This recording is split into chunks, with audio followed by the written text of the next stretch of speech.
Bonjour tout le monde! Voilà, je vous montre aujourd'hui mon processus créatif pour ma page Halloween. Je me suis créé un cache pour faire une lune sur ma page Fabriano 100% coton, que j'ai découpé d'ailleurs irrégulièrement tout autour, comme vous pouvez le voir. J'ai pris de la Distress Oxide Trumble Glass pour faire ma lune. Voilà, que je passe avec ma petite éponge à maquillage, on va dire.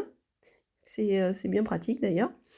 Voilà, j'ai remis mon petit cache et donc j'ai fait mon fond dans la forêt là, avec du rose Victoria Velvet Oxyde et la saphir, Chipote Saphir.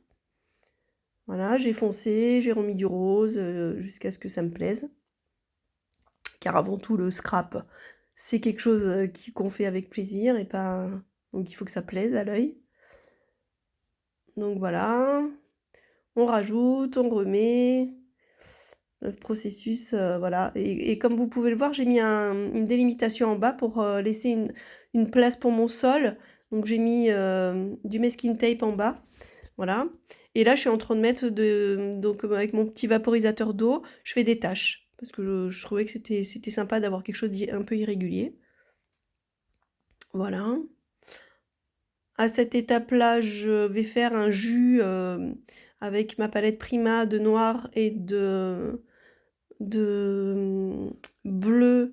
J'ai pris le bleu de Prusse de Sennelier, parce que là du coup j'avais un peu mélangé dans ma palette différents godets. Et donc du coup j'ai créé un fond sur le sol.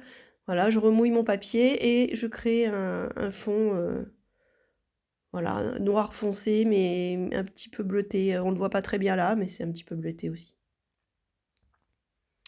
Voilà. Je repasse jusqu'à ce que voilà, ça me plaise.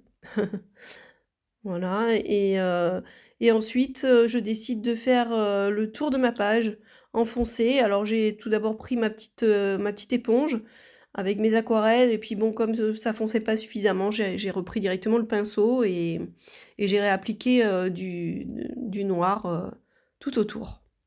Voilà. J'ai fondu un peu l'ensemble après pour, pour que ça crée vraiment pas une démarcation, quoi, hein, pour que ça soit plus fondu dans la page. Voilà. Et ensuite, je vais m'attaquer au tamponnage, donc avec ma planche Halloween de Show Follower. Voilà. Là, ici, j'ai utilisé les pochoirs et masques de la Fée du Scrap. Voilà, avec mon Victoria Velvet, j'ai remis, j'ai mis le pochoir sur ma page pour créer une ambiance, voilà, toile d'araignée dans la forêt, hein. Voilà, ici j'utilise un tampon de fond qui vient d'une planche de All on Create. Ce sont les demi-lunes. Et donc du coup j'applique donc ça sur ma page avec ma Versafine noire. Voilà, pour créer toujours une ambiance Halloween, hein. Voilà, et là je passe donc à mes arbres, que toujours je mets en noir avec ma Versafine noire. Voilà.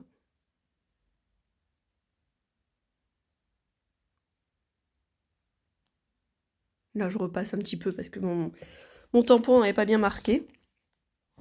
Après je vais mettre mes oiseaux, mes chauves-souris. Vous verrez après sur l'image de fin, parce que là du coup j'ai un petit peu coupé, sinon c'était trop long. Voyez mes personnages qui sont découpés. À un moment donné, du coup, j'ai voulu couper le chapeau de la sorcière que j'ai en fait mis sur sur une des citrouilles, enfin sur plusieurs citrouilles même, parce que je trouvais que c'était sympa d'avoir des citrouilles un peu sorcières. Voilà. Et donc j'ai colorisé mes petites citrouilles avec donc ma palette Winsor & Newton, avec de l'orangé que j'ai un peu foncé, avec de la terre brûlée, de la terre de sienne. Voilà, et puis ma petite sorcière, vous verrez, j'ai repris mon mélange mélange de violet avec que j'ai fait avec du rouge et du bleu de Prusse. Voilà, que j'ai donc après j'ai mélangé et puis j'ai fait l'intérieur de la robe un petit peu plus clair avec du rose opéra et encore mon mélange de violet.